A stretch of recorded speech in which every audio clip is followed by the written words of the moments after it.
So first up on the main table, it is going to be the reigning champion of the world, having won it for the second time in Saudi Arabia back in June, Fedor Gorst and James Aranas. And it's a tough start for Gorst, Jeremy Jones, to this single elimination phase. Yeah, absolutely. I mean, you really kind of expect nothing less at this stage. All the mistakes are magnified no matter who you are, and Fedor Gorst knows that. I think he played a bit better in his third match, but his first two had some mistakes, so he's got to kind of rewrite the script in this final stage of the Hanoi Open. Yeah, ran it close a couple of times early on. Of course, he's had early defeats in both the World Championship and the US Open, ended up winning them, but managed to come through undefeated this time, and he's got us off and running here in pretty good style. Yeah, absolutely. I talked about the other day when we had him in a feature match, which he's going to be in plenty of them, as very deserving with what all he's done through his career, and also in 2024, which is basically a career in itself. But he's really been able to pick up a little more pace on the break. What happens there when you're not kind of controlling the speed? I think when the heat's on, I think it's a much better way to break the balls if you have it in the bag, and there's pretty much nothing this guy doesn't have. A little straight here on the blue two. Three's out a bit, so he's got to kind of pick where he likes to shoot it from. That also makes sense to get on the pink, which you can see is a hair covered up by the brown 7. So the first one, no problem. The second one's the first test.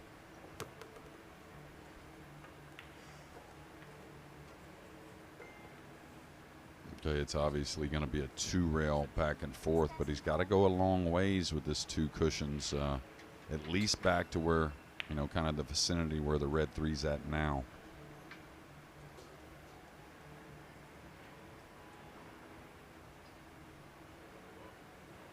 So there's always a tendency on the miss. We talk about this is the type of shot we miss both ways. You overhit it, you kind of usually overcut the ball. A little let up, you could drive it into that upper point. Similar to the 7 he missed in the Mosconi last year. Yeah.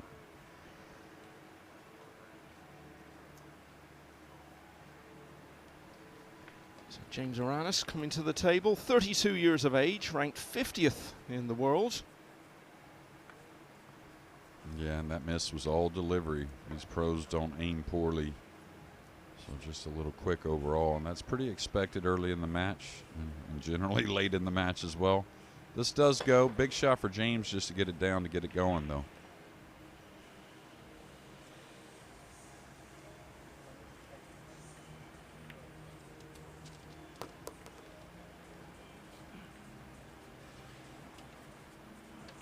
Chua has made some runs here in the last year or so and hasn't got that huge WNT title, on the solo department. But so he's been talked about quite a bit still, of course, making Team Asia.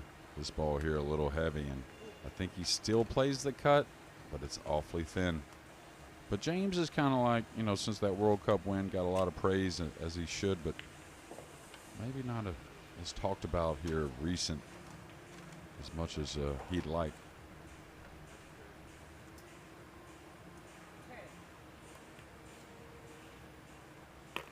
One thing we do talk about in terms of Aranas, Jeremy, is how nervous he gets, and how much of a factor might that be if he gets close to beating the best player in the world here today? Yeah, well, he's dealt with it his entire career like we all do, and as long as he's prepared, he usually fights through it pretty well. I'm not going to say it doesn't cost him 1 extra or 2 extra mistakes a match, but, I don't think really anyone's been perfect out there. So as long as you don't, when you're nervous, you don't let that mistake linger. That's the real issue. And he's so good fundamentally and decisions, and I think he keeps his head as well as anyone, when the heat's on. I think that's where players really tend to start to slide, is between the ears.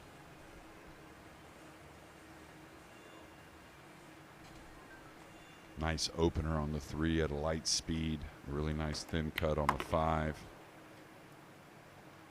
And a pretty good clearance to open this match.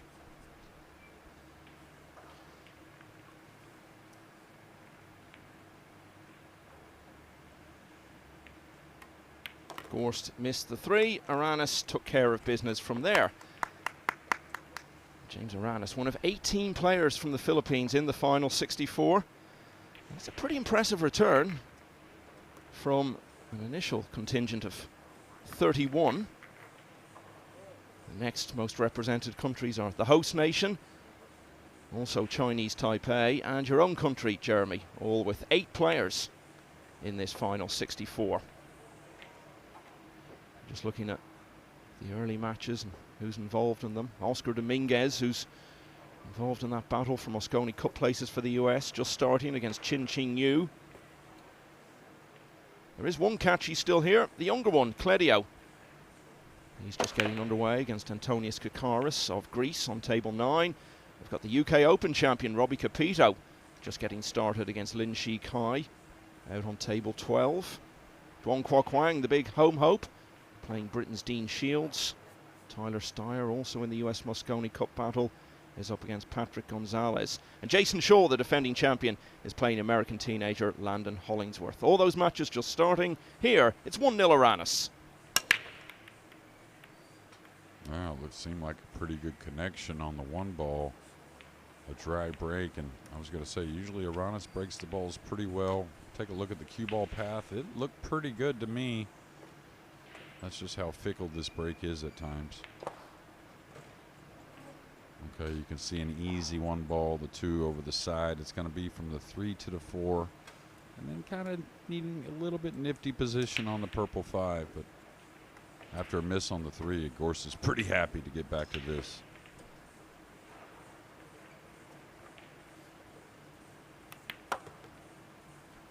So won his first match against Win Hong Fong of Vietnam, 9-6, and was really pushed then by another player from the host nation, Wen Duc Tang.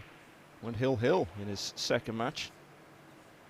Lost the opening rack to Antonius Kakaris of Greece in winners qualification, but then won 9 of the next 10 to ease through.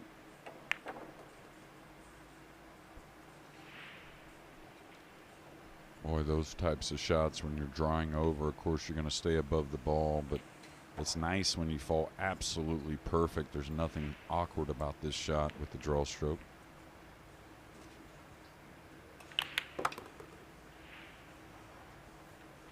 Hey, he's going to wonder about this bounce right here. And I don't think the 6 is precluding him going forward. So it looks like he'll have to play from underneath the purple 5. 5-7 combo in the side, not one you want to shoot, but it is playable.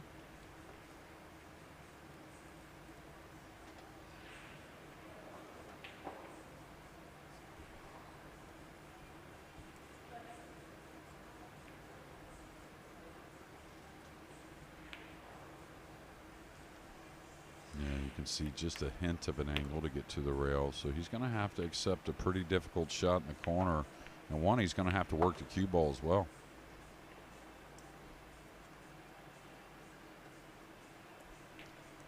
Very, very missable here, Michael. Love to minimize the cue ball movement. If I can just draw it maybe 5-6 inches, take a little more cut. Yeah, it's always the overcut is always the miss there, it seems like. And almost played it at the missable speed. You could see the cover he played behind the cue ball. And, you know, once you entertain, you know, a backdoor safety on a shot that really you're supposed to knock in if you're Fedor Gorst, you really, I think, diminish your percentages on the make. And now didn't get the safety as also.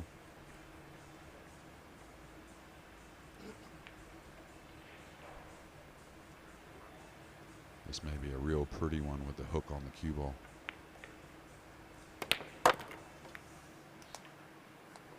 I thought he was going to try and draw it with a little bend. There was always a ton of traffic going forward.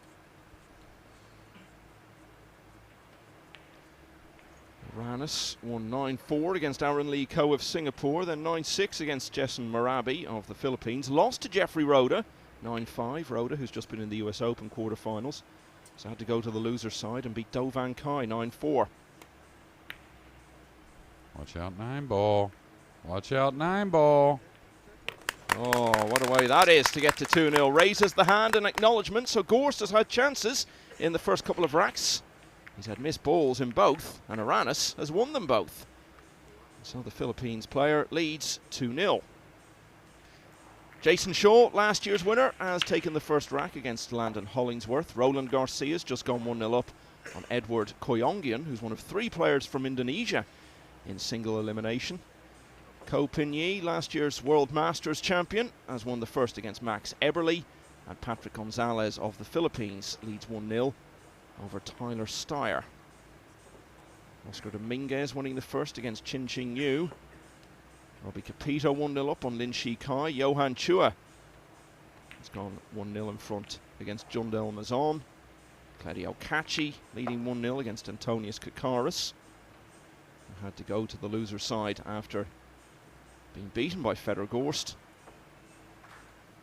Chang Yulong is leading 1-0 against Win Dang Toyen. Has gone up now to 10, the target in this round, to advance to the last 32. And Aranas has made a good start. He leads 2-0.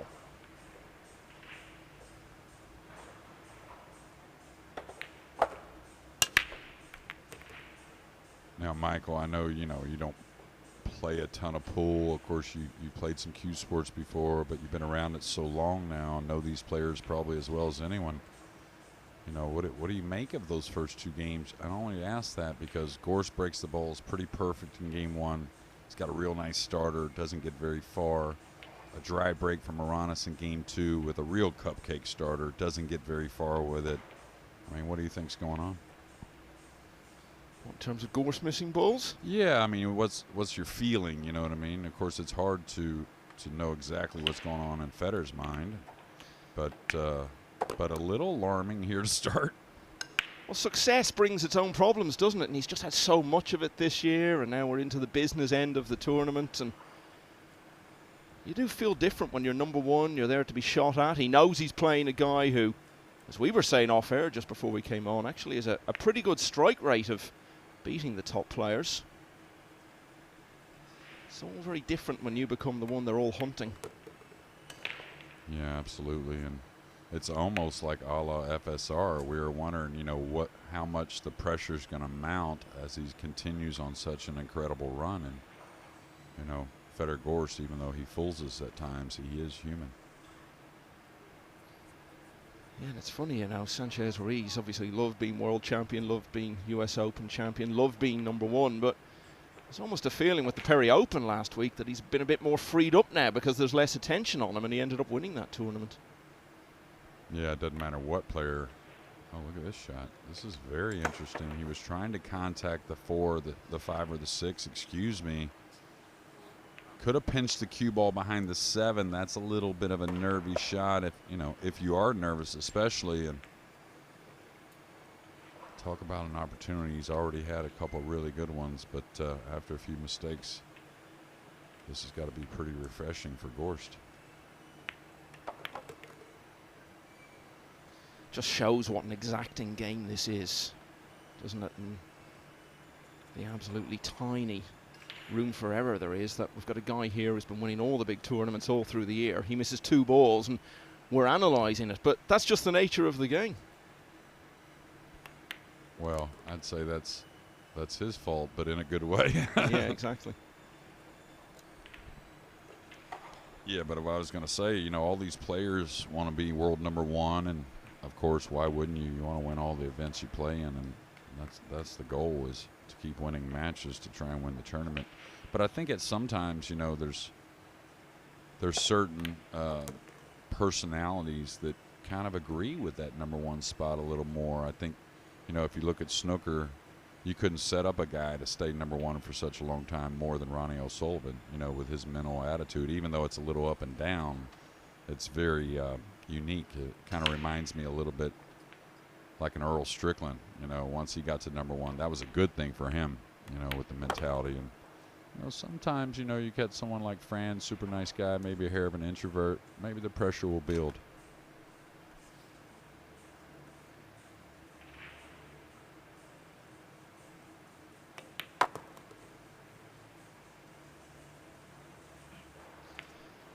So Gorst was left an easy starter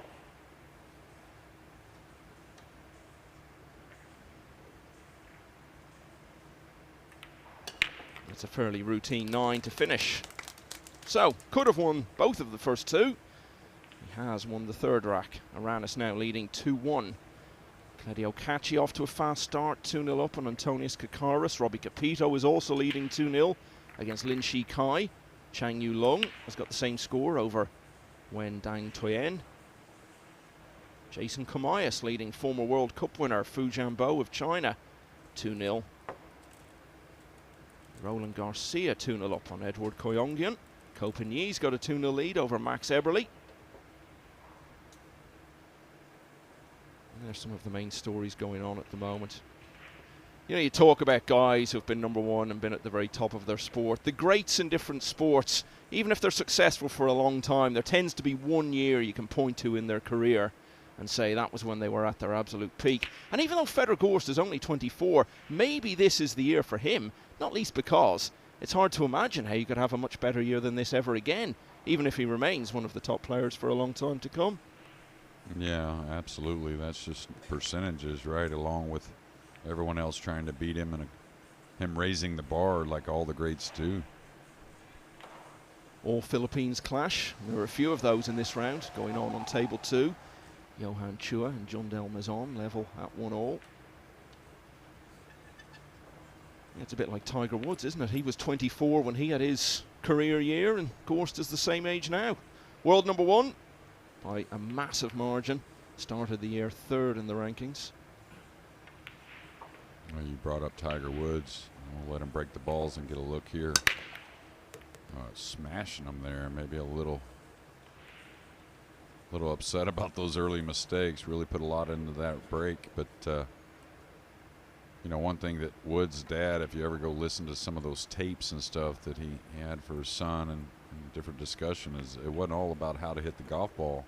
It was always going to, you know, some things about, hey, you're going to be the best in the world, and this is how you got to treat it.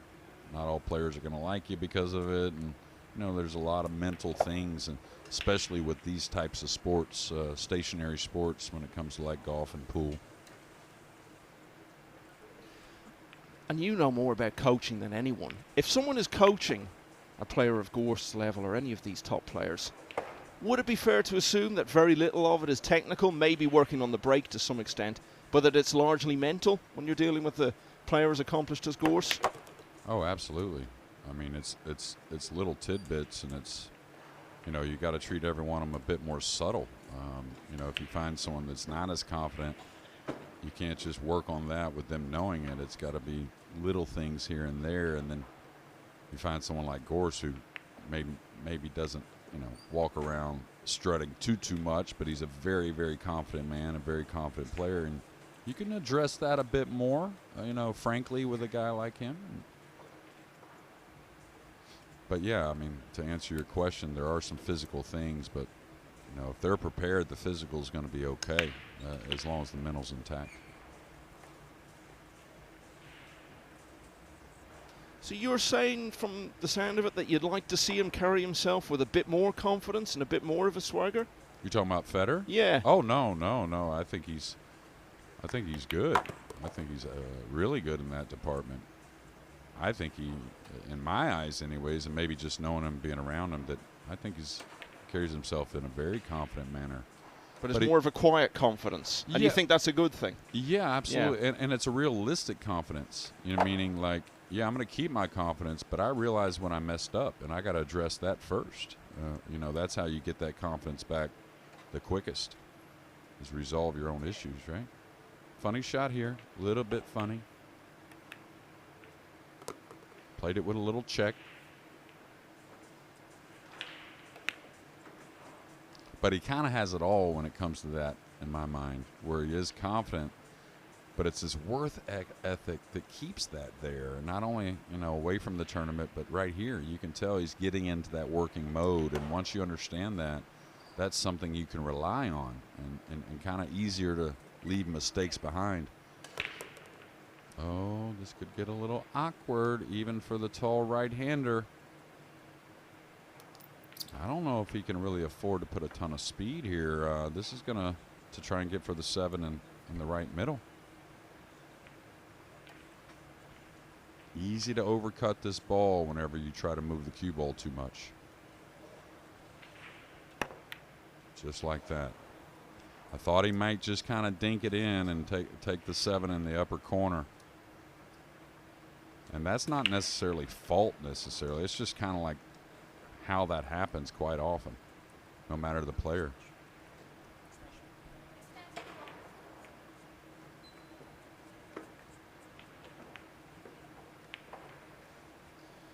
So rack 4, and Gorst has already missed 3 pots.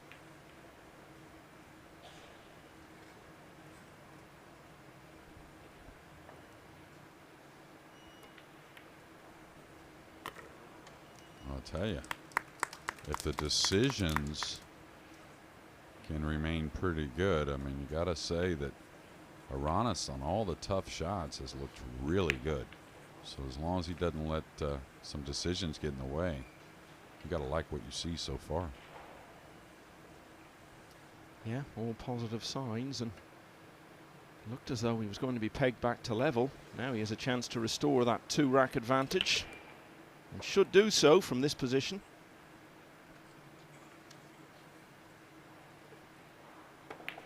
Okay. Nerves are going a little bit. Usually want to stay away from drawing this up the rail. A lot of players will stun across. We'll see. Okay. Not as much angle on that 8 as I thought, because he held it nicely even though he played the 8 to a little bit the right side.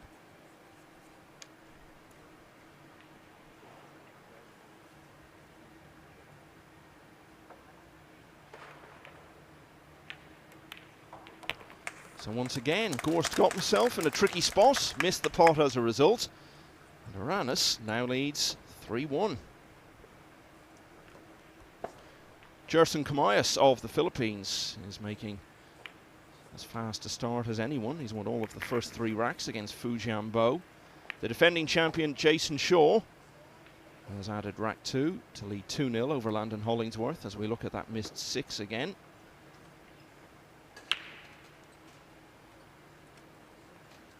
And Copigny 3-0 up now on Max Eberle.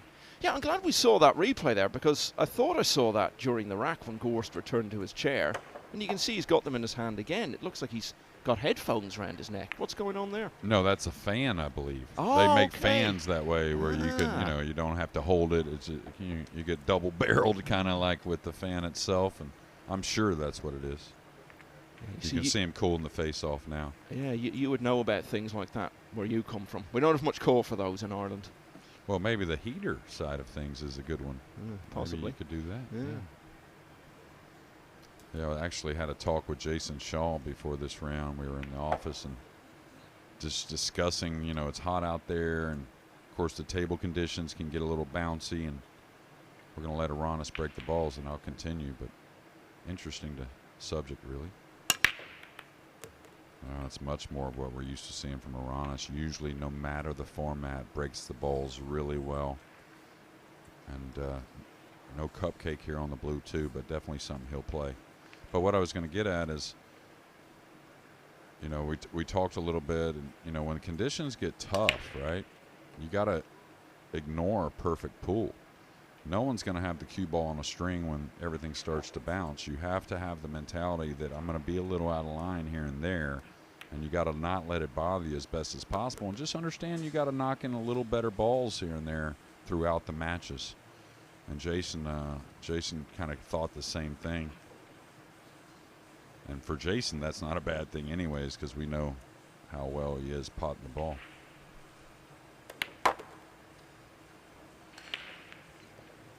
So in a race to 10, 3-1, not exactly a massive lead, still a long, long way to go, but we're at that point where if Aranas can stretch his lead a little further here, suddenly eyebrows will be raised all around the venue when they see that score. Looking here to go 4-1 up on the world number 1. Yeah, one of his better shots, the top English, trying to come 2 rails with some speed. Yeah, just gets a lot out of the cue ball. Of course, he was close to it there, so that made the decision a bit easier. Now here, this has gotten a hair funny. He may have to just hold and take not only distance on the green 6, but maybe a bit more angle trying to hold for the brown 7. And this is where you just, like I was talking about, ignore a great position. That's flirting with the 8 and 9. Just know you gotta take a little more on the next shot. Oh, he got more angle than I thought. I thought he would just kind of pinch hold right there, and now maybe he has to bump the 7.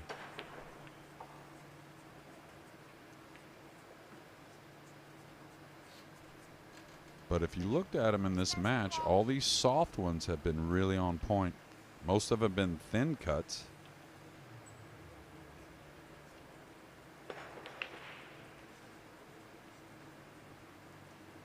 Just watch him, he'll let you know.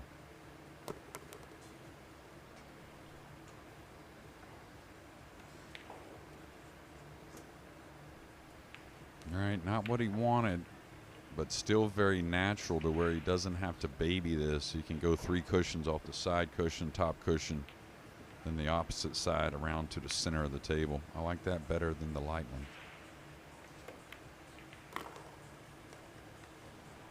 Oh, that end rail jumped a little bit. So it's been thin shots the entire match so far for Aranas, and here's another.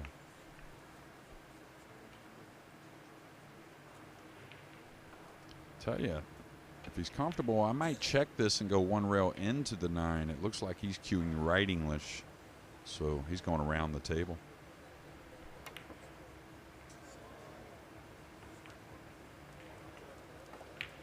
And this is going to finish very nicely for Gorst.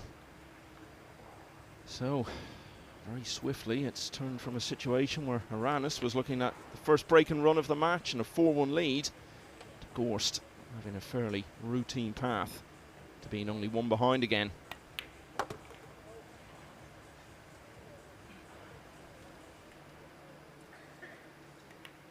So it was 1 testing pot too many for Aranas. Gorst gets back to 1 behind at 3-2. Racing through the match on table 20, Li Van Corteza and Wang Ming. That one is 3-all now. Dean Shields has got a 2-1 lead over Duong Quoc Huang, the big home hope here in Vietnam. Jerson Kamaya still racing along. 4-0 now against Fu Jianbo. Oscar Dominguez also getting off to a fine start, winning all of the first 3 against Chin Ching Yu. Antonius Kakaris has got it back to 2-1 down against Claudio Cacci. 2-0 for Chang Yu-Lung over Wendang Toyen, and Robbie Capito's got a 3-0 lead over Lin Shi Kai. How many countries do you think are represented in this final 64, Jeremy?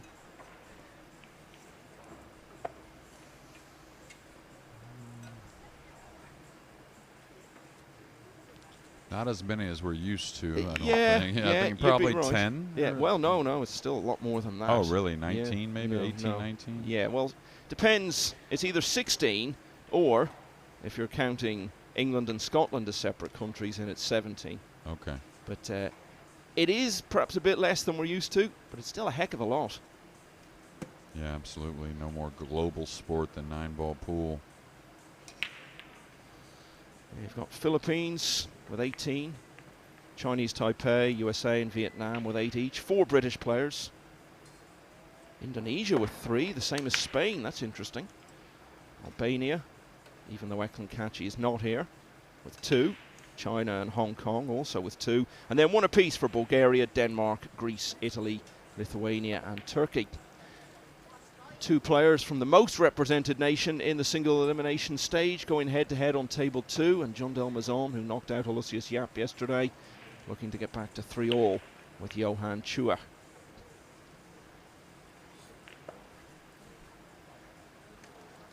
So I think both players have left the arena for a moment.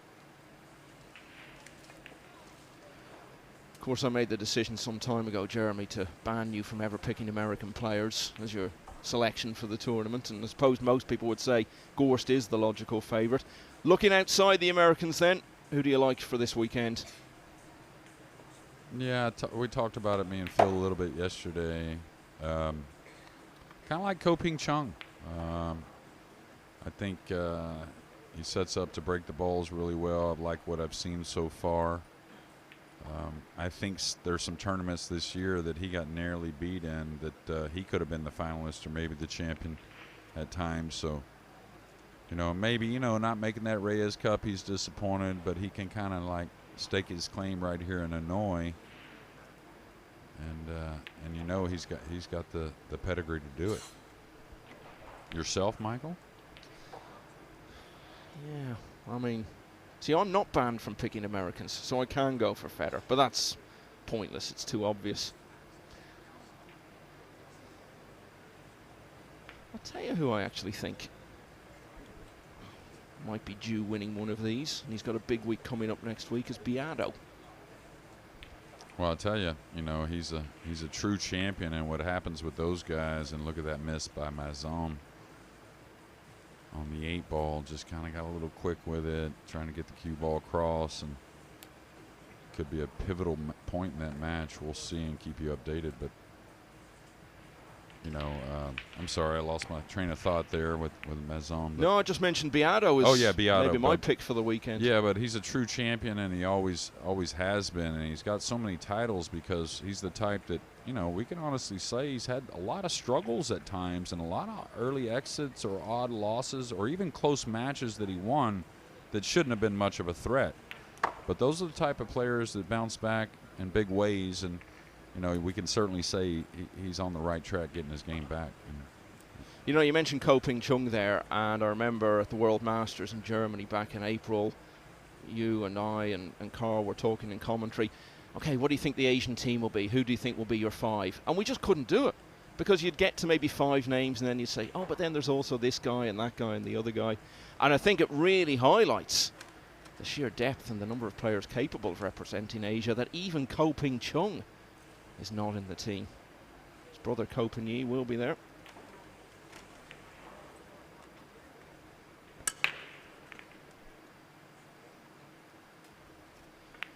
Johan Chua has just won rack 6 then to go 4-2 up on Jundel Mazon on table 2.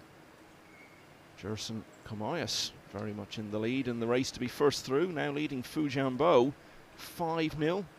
Jason Shaw has stretched it out to 3-0 over Landon Hollingsworth. David Al-Kadi is 2-1 down to Wen Duk Tang.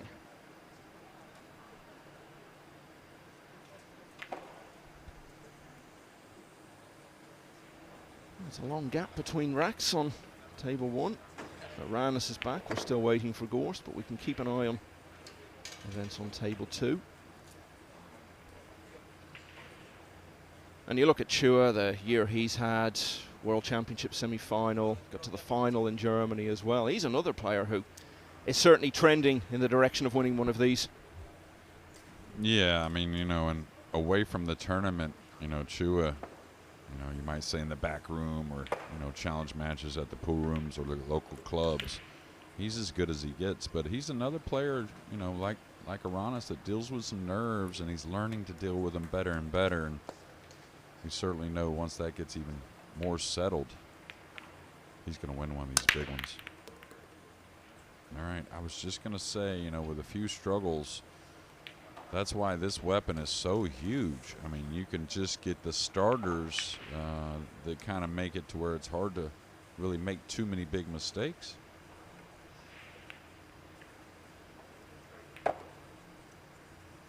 Like here, I mean, just the spread's super nice. Of course, a cupcake on the blue too. And he can really direct the cue ball naturally between the 9-7 to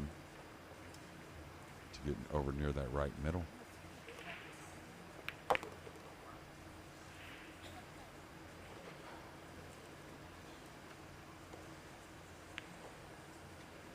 It's golden year for Gorst. Really got going at that World Masters in April in Hildesheim.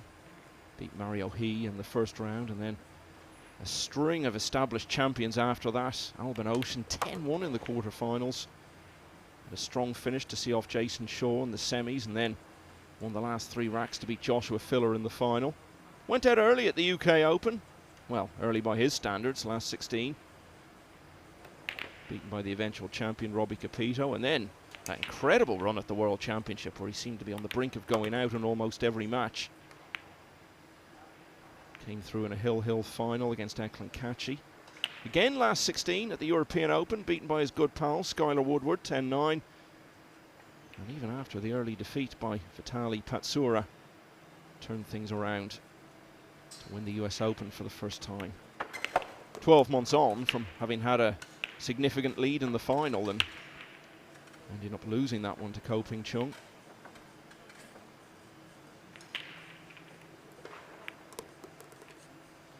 We're very much in this new era now of the World 9-Ball Tour and the world ranking system, and Gorst won the US Open. It was his 6th title since the ranking system began, which at the time was equaling the record along with Francisco Sanchez-Ruiz and Jason Shaw.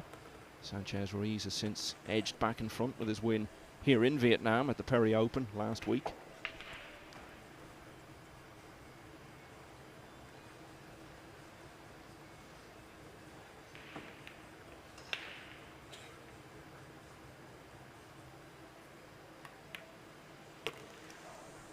Got a little into that. He's going to get a little behind the 9. He's off the rail though, so shouldn't be a problem. You could see he caught the 8 a little heavy.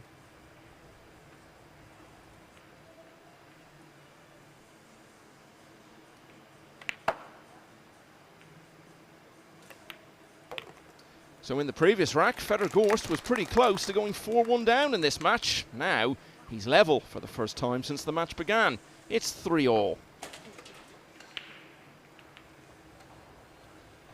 So racing down through the scores, Chang Yulong 3-1 over Wendang Toyen. Claudio Cacci leading by the same score against Antonius Kakaris, and also 3-1 for Robbie Capito against Lin Shi Kai. Johan Chua 4-2 up on Jundel Mazon.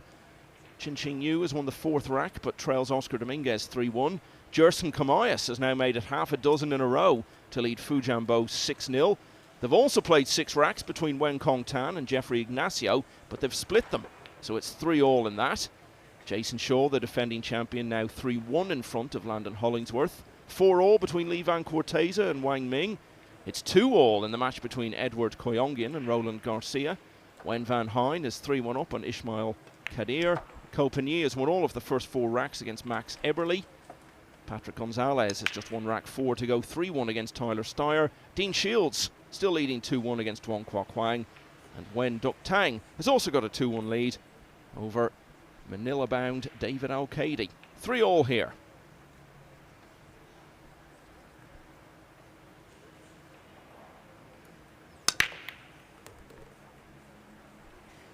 All right, another thunderous cut break and another great look at the blue 2. And again, when you break the balls like this, it can kind of help you forget about mistakes with such good starters. Just like it always has been, the break is really what gets these players going.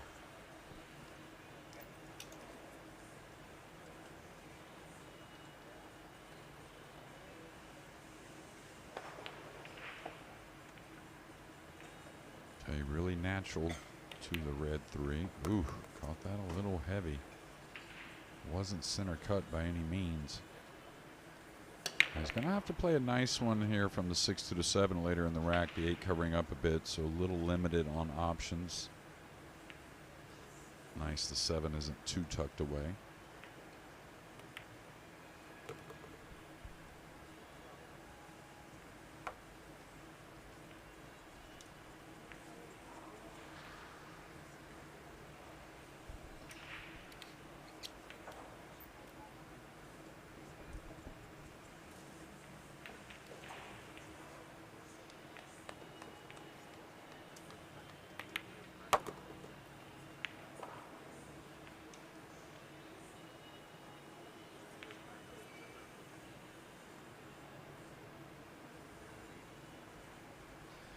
Reached the quarterfinals of the first ever Hanoi Open last year.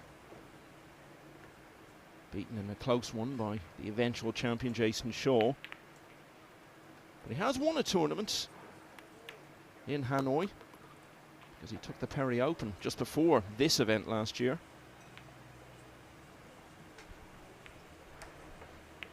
Yeah, that was a great tournament at that Perry Open.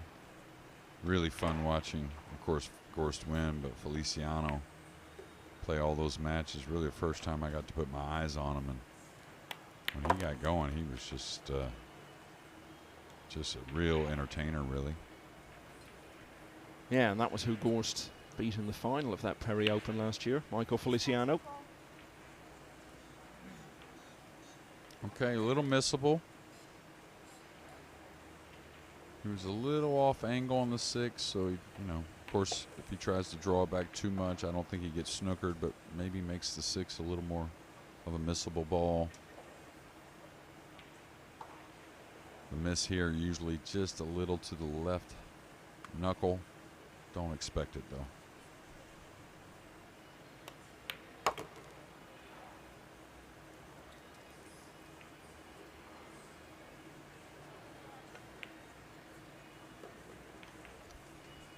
Back-to-back break and runs beckoning for Fedor Gorst as he looks to hit the front for the first time in this last 64 encounter.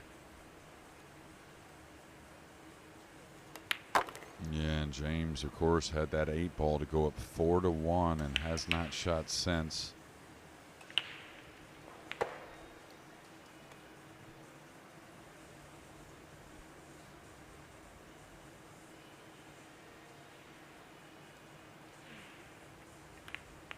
Missed a few early on, but Fedor Gorst is truly into his stride now. He leads James Aranas 4-3 after winning 3 racks in a row. Duong Qua Quang of Vietnam, who'll be playing in the Reyes Cup for Asia next week, is now 3-1 down against Dean Shields. Ko Pin Yi has stretched it out to 5-0 over Max Eberle. Lee Van Corteza has edged ahead of Wang Ming at 5-4. Johan Chua has got to 6, leading 6-2 against Jundel Mazon on table 2. Chang Yu Long now 4-1 up on Win Dang Toyen.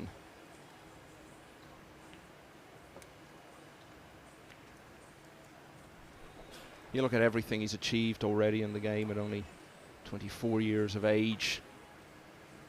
He's won all the big titles now. Still looking for his first Mosconi win as part of Team US. He has won it when he was on the European side, so that's something he'll look to tick off as well. But having done so much at such a young age, you look at him and think he's someone who could break a lot of records. He's got 2 World 9-ball titles already, so that's an obvious one because the record there is just 3. You know him pretty well. Is he the sort of player who would target things like that and focus a lot on breaking records and setting new standards in that way?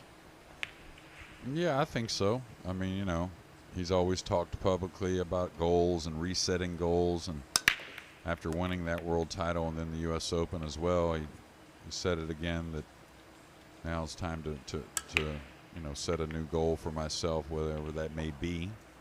I don't think he really lent any details there, but yeah, I mean, you know, the good thing for him is, you know, when you have the work ethic, you're allowed those things to think about those goals and whatnot. You know, if you're someone that doesn't put in the time, I don't want to say it's a pipe dream, but I think you got to get pretty lucky to achieve what you want. All right, no push out here. Cue ball coming down for the red 3. If he misses it, good chance the 2 goes up table. And really, I wouldn't say not much chance of missing it, but Gorst, I would believe, is at least about 6 or 7 out of 6 out of 10, 7 out of 10 on this shot. I think there's a little more cut than we see from here, but still like his chances.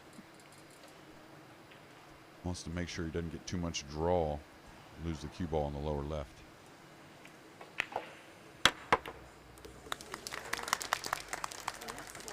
And he got a lot of draw on that.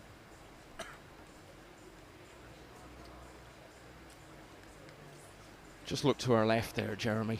It's a troubled world at the moment, but there are some things you can rely on. One of them is that when you come to a tournament, Shane Van Boening will be on the practice tables. And there he is, working away, just a few feet away from us, ahead of his match against Mickey Kraus on the main table, which will be coming up after this. The undisputed tie of the round, in my mind. What a treat that is, as early as the last 64. 2 players who have both won Matchroom events in 2024.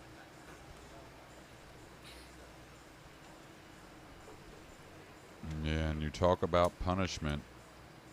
This is what's happening here for a big missed 8 there in rack number 5, I believe it was. And I'll tell you, it's almost feels like it's not so deserving of this punishment because James really hasn't made that many mistakes. But when you're Fedor Gorst and you break the balls and maybe having that little talk with himself, not opening this match, you know, the way he would like.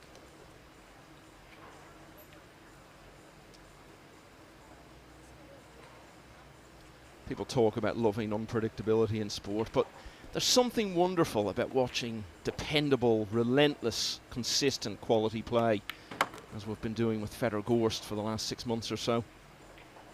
And you know what? We can enjoy it because we know it's not going to last, him winning tournament after tournament. There are just way too many good players, and it's not the sort of game someone can go on dominating for years at a time. No, but he can have a run that's pretty serious when you're, you know, so consistent with the break. You know, I think that's what we talked about with FSR. Of course, it takes great play, you know, and you got to get out with those opportunities after the break, you know, and make smart decisions and hang tough and all the other added things. But I think when FSR was winning so much, we kind of said that he was breaking the balls the best and getting more shots, and that's what's happening here. It is certainly Fedor Gorst's time in the world of 9-ball, and it is very much his time in this match. You don't see runs like this so often nowadays with the changes to the pockets and the breaking rules. And that's 3 racks of perfection on the bounce for Fedor Gorst. And having been 2 behind, he's now 2 in front at 5-3. Duong Kwa Kwang has got one back against Britain's Dean Shields. So now trailing 3-2. Tyler Steyer down by the same score against Patrick Gonzalez. 5-all now between Lee Van Corteza and Wang Ming. Last year's winner, Jason Shaw, has gone 3 clear again of Landon Hollingsworth. That one is 4-1. Gerson Kamayas closer to that target of 10 than anyone. 7-0 now against Fu Jianbo. Chang Yulong 4-1 up on Wendang Toyen, and Cledio Kachi leading by the same score against Antonius Kakaris. We talked about it yesterday or the day before, you know, with the break rule, like you said, and the tighter pockets. I think we all kind of only know of 4 racks in concession that have been run this year, maybe. I don't recall a bigger number. He's on 3 now.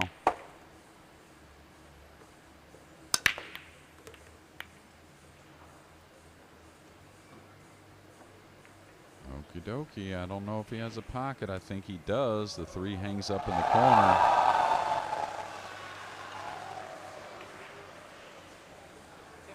Big cheer from somewhere. Yeah, well, it wasn't a he'll win. It's too early for that. It must have been some type of great shot, though. And this 2 does play, so he's going to try and continue the run. He's taken off the extension, so that makes me think he's going to elevate the cue here. It felt like a bit of a hometown cheer as well, and I see Duong Kwa Kwang has now got back to 3-all with Dean Shields, so may well have been to do with that. I'll tell you, it's hard to tell, but you got to like the line of the cue you see now. Man, he hit it a lot harder than I thought he would. So James with an opportunity, and the run of 3 breaking runs is over. Did this 2 get up to where he can get at the 3? I think it did. Well, that was about 30 balls in a row for Gorst. All right, so going to play the kiss shot on the 3, maybe a kiss shot on the 5.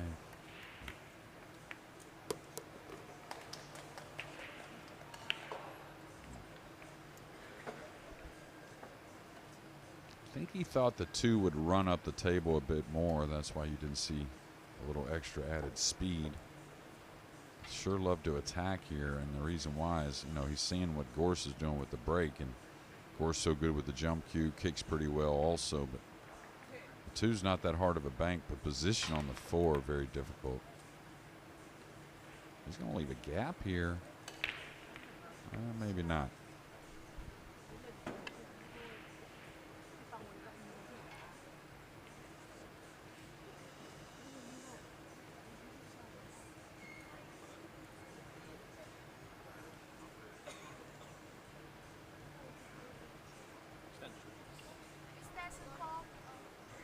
Always refreshing to see all the junior players here for the junior event. I think that starts later on today. 64 we have in this junior event.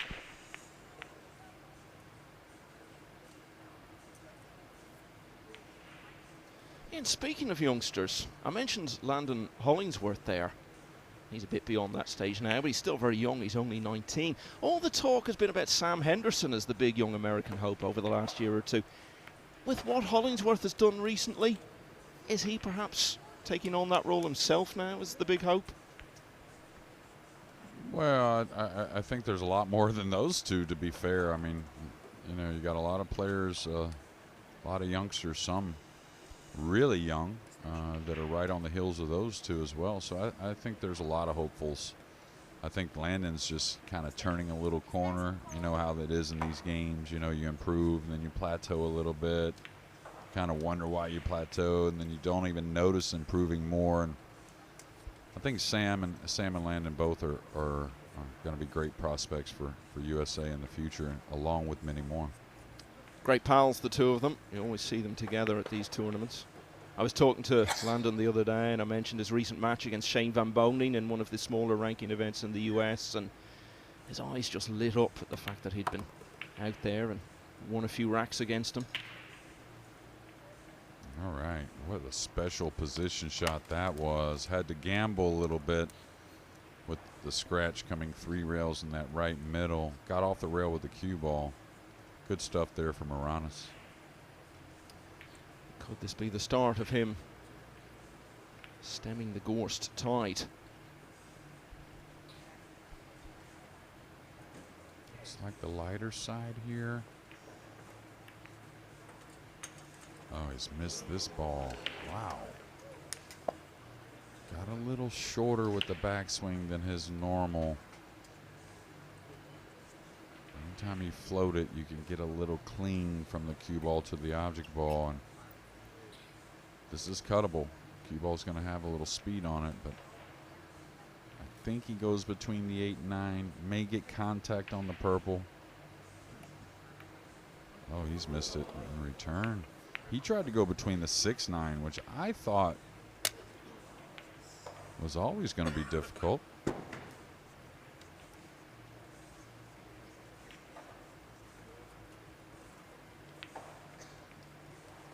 Where can I get one of those fan things, Jeremy? They look like the greatest invention ever.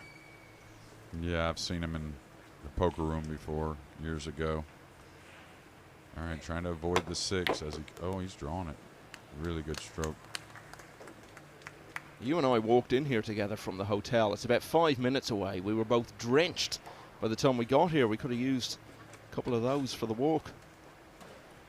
Yeah, or just a nice bubble that moves along with you. But I thought I walked fast, Michael. I could barely keep up with you. It's those 5 years between us that make all the difference, Jay. Is that all it is? I thought I had you by more. But okay, he's in prime position, just 2 rails at the 7. He's been really good on all the soft shots. I know the pink got away in the last, but for the most part, all these touchy ones have been really on point.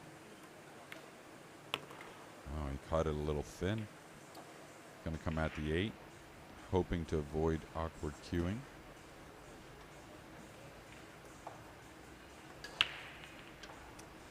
Well, after his miss earlier on, he had a bit of a let-off, but the shot he played with the draw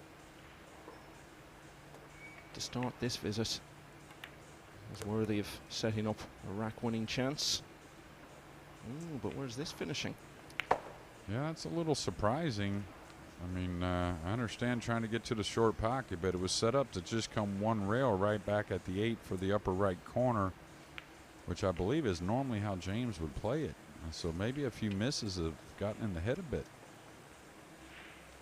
I was just going to say, when you get opportunities off a dry break or whatever, you got to take advantage, of course, to have any chance in these events. But you really need to punish players once they make a mistake. That's the one that you may get an extra mistake from them later on in the match because of it.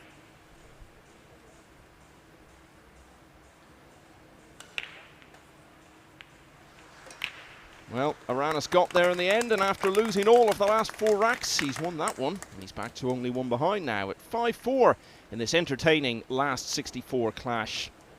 Chang Yulong has just got to 6-1 against Wen Dang Tien. Claudio Cacci is 4-1 up on Antonius Kakaris. Jerson Comayas just 2 away from victory now, 8-2 up on Fu Jianbo. As we look at that miss from Gorst that let Aranas in, and then the recovery shot on the 8. Close one going on between Wen Kong Tan and Jeffrey Ignacio. That's 4-all. Jason Shaw, last year's winner, now 5-1 up on London Hollingsworth. Wang Ming easing into a position of strength against Li Van Corteza. Now a couple ahead at 7-5. Ko Pin Yi threatening a whitewash win over Max Eberle. That one is 6-0. Edward Koyongian and Roland Garcia are 3-all. So are Tyler Steyer and Patrick Gonzalez. Duan Kwa Kwang, he is level at 4-all with Dean Shields.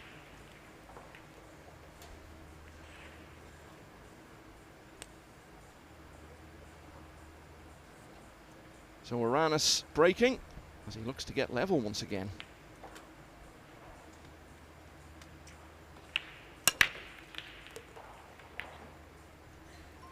Really nice break off. A little unfortunate to Kiss. He's going to get a chance at the long ball on the blue too, but he's got to be happy once the cue ball got kissed down below the rack. Is off the rail a bit. I'm happy to have a shot. But again, you got to punish mistakes, and now he gets a chance to do so. It's not easy. It's not the starters that Gorst got there for a few racks, but it is a starter.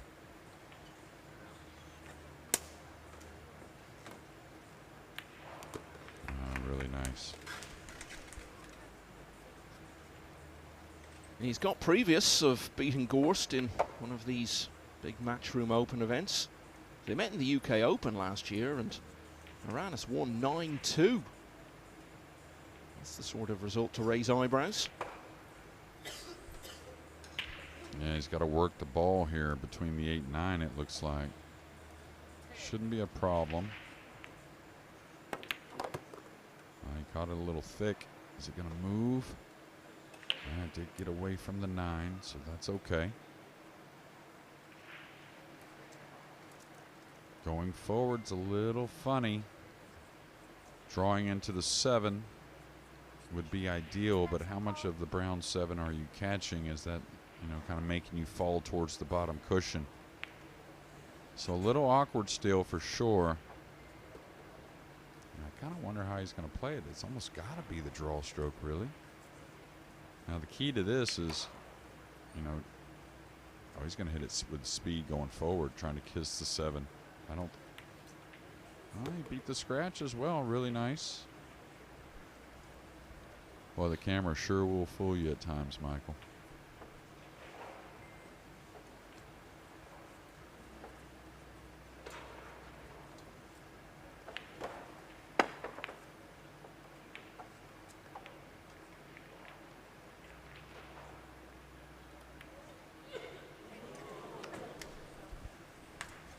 Wow, bad miss, and that could have turned out even worse for him. Let's have another look. He was some way off with that from close quarters.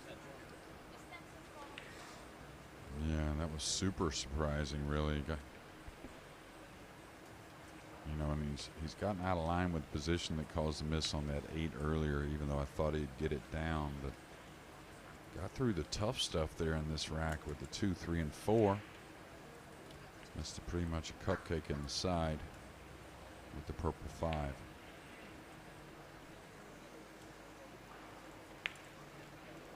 All right, he's got to address the speed here a little bit with the brown 7 out there near the middle of the table.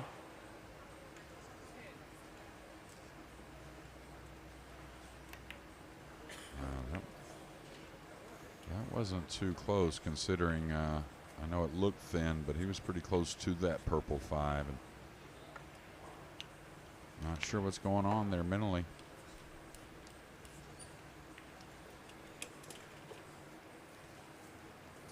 Looks like he didn't get the greatest sleep last night.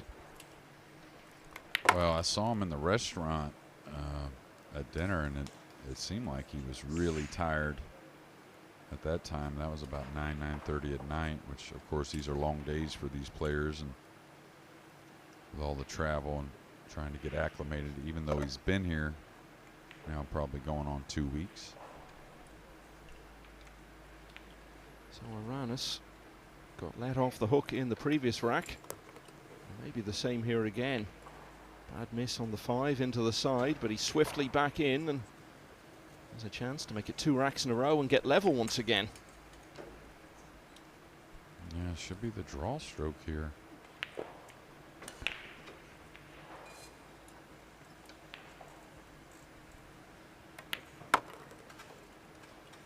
But it's almost, you know, developing like I was talking about earlier with that discussion with Jason Shaw. Why would you try to come for the side here? Now you're trying to hit the ball lightly, just come up above for the corner, but you can't stress about being out of line. I don't think anyone's going to play real perfect position the way the tables are playing at the moment. So you just got to understand you're going to have to make a bit more of a shot. You know, probably almost every rack for a ball or two. So just got to toughen up.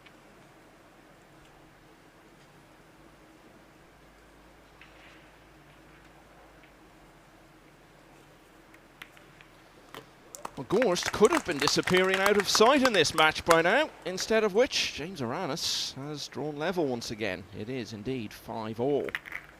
David O'Cady is just levelled at 2-all with Nguyen Duc Tang. Duong Qua Quang, Vietnam's leading player, is level at 4-all with Dean Shields. Patrick Gonzalez and Tyler Steyer are 3-all. Ko Pin-Yi now 7-0 up on Max Eberle. Roland Garcia has just gone 4-3 up on Edward Koyongian. Lee Van Corteza has won rack 13 to get back to just 1 behind against Wang Ming at 7-6. Jason Shaw now leading 5-2 over Landon Hollingsworth. Oscar Dominguez edging ahead of Chin Ching Yu at 4-3. Jundel Mazon, who knocked out one member of the Asian Reyes Cup team yesterday, still in with a chance of beating another one today. He's only 1 behind against Johan Chua at 6-5. Robbie Capito is 4-3 up on Lin Shi Kai. Claudio Caci leads 4-2 over Antonius Kakaris. And Chang Yu Long only needs 3 more to advance. Leads Wen Dang Toyen 7-1. And if he can see it out from there, he'll play the winner of this one. But we're a long way from knowing who that's going to be. 5-all. Cue ball. Couple little kisses on a dry break. And boy, these are set up very nicely, especially with ball in hand. Kind of hard to have too much of a problem. There is some work you'll see later in the rack, but should handle the 1, 2, 3, and 4 pretty easily. Now, when you start to get limited pockets, you know, with like the 5 and the 6, the 7 has, of course, a close corner, but the 8 only that lower right and nothing really from anything underneath. If you start to get a little out of line on, let's say, the 5, it could really linger into that 7, 8, and 9.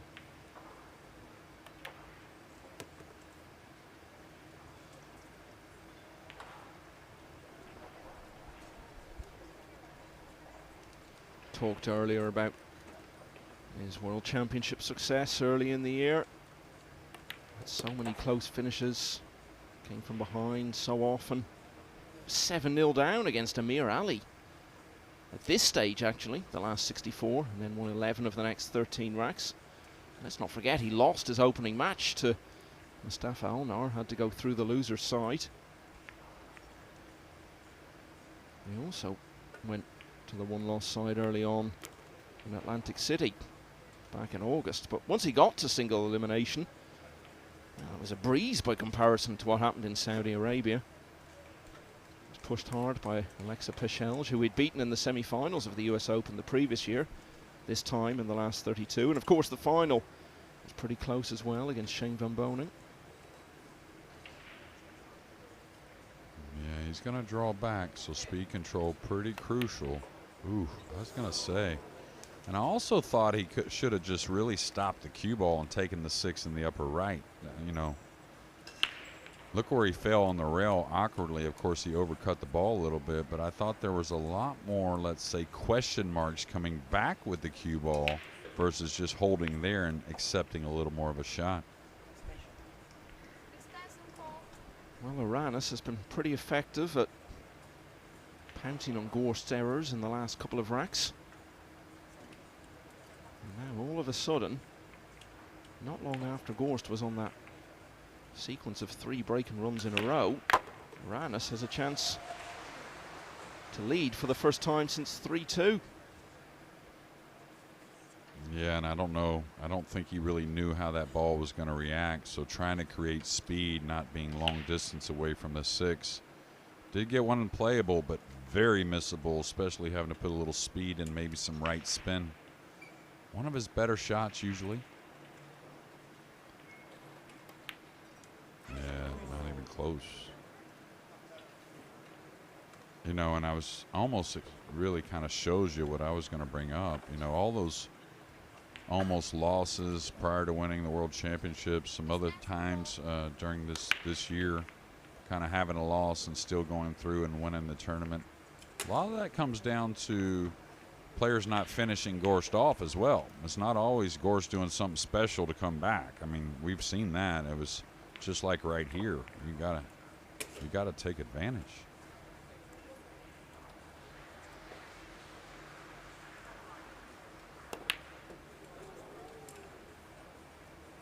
Man, this is going to open up between the 7,